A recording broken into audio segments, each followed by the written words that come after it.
What's going on, guys? In this video we're going to take a look at the Microsoft MSX systems. So that is MSX, MSX2, MSX2 Plus, and MSX Type R. So to get started here, I'm just going to show you kind of how I configured the controllers. So if you're looking at an Xbox controller, your start button is going to be space, which is basically like start in most games. And then I configured the back button to P for pause, since we're already using start for something else. And everything else is pretty much configured in the game. Basically, you have your action buttons, which is just going to be 2 buttons. And then the only special thing here is on the right trigger, if you see this C button right here, that's going to be to fast forward. So if you have any long waits, you can just fast forward right through them. If you're looking at the an extension controller or an X Arcade or any sort of other arcade machine control panel, you're basically going to have your A and B buttons over here for your action buttons, and then this C button here is also going to be your fast forward button. Alright, so with that out of the way, we're going to go ahead and start up Hyperspin here. Skip the intro, and we're going to go check out the MSX systems. So you have your MSX right here, MSX2, 2 Plus, and MSXR.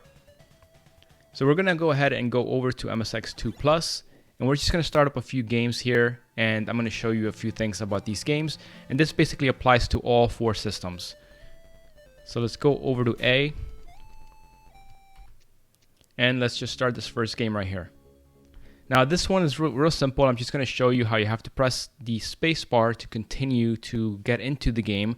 Remember, these are keyboard-based systems. You were also able to use a joystick, but at the end of the day, they're keyboard-based systems, so they rely basically on the entire keyboard.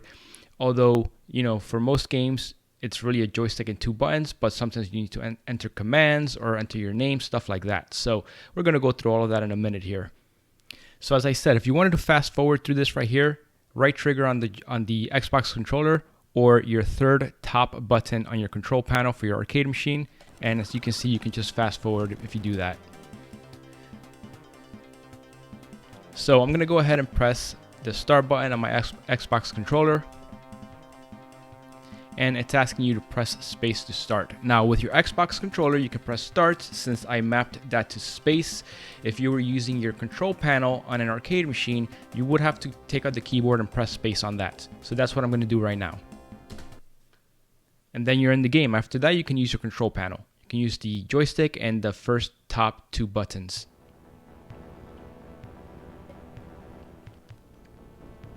Just going to fast forward here a little bit. Get through all these prompts.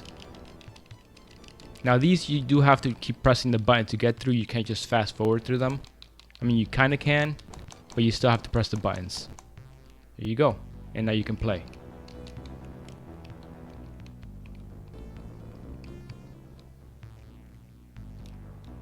Alright, so let's take a look at the next game here.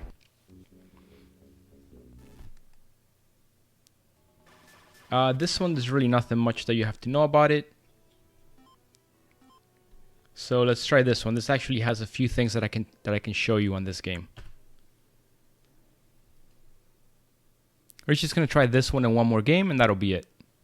Because I think that'll give you a pretty good idea of kind of what to expect with this system and the kind of things you have to do to get around, like the prompts and stuff like that. First thing up here is you have your, it gives you an option, right? Press A or B. So this is, again, a keyboard system, right? So you need to have a keyboard for this. So you make your selection.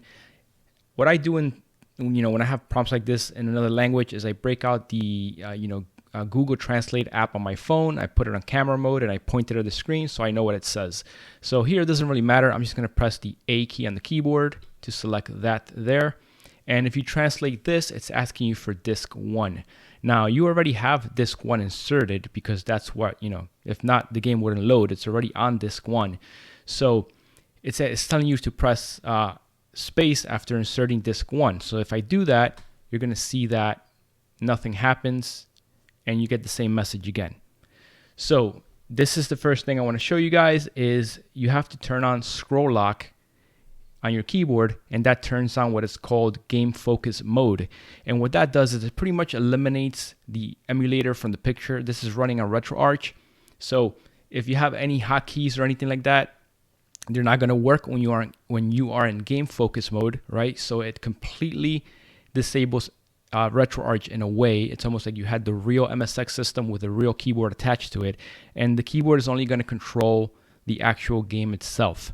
So if we go ahead and do that, just turn on scroll lock on your keyboard. If you have something like the Logitech K400, you have to hold down the FN function key and then press caps lock. And then on the bottom there, you can see that it says game focus on. If you press space now, then it'll let you go to the next prompt. Okay, so next prompt here, again, you have to make a selection, A, B, or C. What they mean doesn't really matter for the purposes of this video right now. So let's say I select A again. Now it's telling me to insert disk 2. So this is something you're going to run into with some of these games because they're multi-disc. So to insert the next disk, you have to press tab on the keyboard to bring up the RetroArch menu. Now, here's the problem. If I press tab right now, nothing's going to happen. Remember, I just told you a minute ago that we turned on game focus mode, and that completely disables all of the RetroArch like hotkeys and stuff like that. So we have to turn that off. So I'm going to hold down my function key again and press caps lock.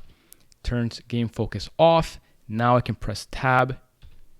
I can go down to disk control. There you go. And then you want to go ahead and press enter on the eject disk option. And then that automatically brings you down to current disk index. You press right arrow on the keyboard to change that to 2 or 3 or 4, whatever the disk that you have to insert is. And then you go back up to insert disk, press enter, brings you back here. And now if you press space, you're going to be able to continue. For this prompt here, it doesn't really matter if you have game focus on or off. When you press space, it'll work either way. I'm just fast forwarding here. But yeah, there you go. Now the game started and you can go ahead and play. I know it seems like you have to do all this stuff just to play this one particular game as an example, but remember at the end of the day, this is a computer-based system and this is how this works in real life. So that's what you have to go through. All right, we're gonna go ahead and exit this game and we're gonna try one more game here. Let's do another one that requires like multi-discs, like F1 Spirit here. So let's start that one up.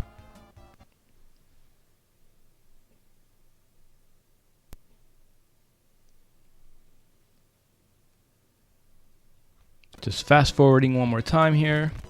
All right, I'm gonna go ahead and press space. It's telling me to press space again.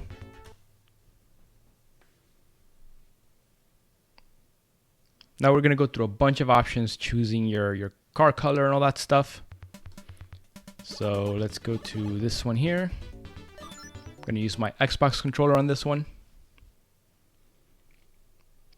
Fast forward. Fast forward, the loading, okay. Fast forward, okay again. Fast forward, now here's telling you to please set disk B. So once again, I haven't turned on game focus mode because I haven't needed to for this game. So I'm simply gonna press tab on the keyboard. And once again, I'm gonna go down to disk control. I am going to go down, did I select the right thing here? No, I did not. Disk control. Eject disk and then change this to 2. Go back up to insert disk, press enter, and boom. Now if I press space or start on the Xbox controller, it loads.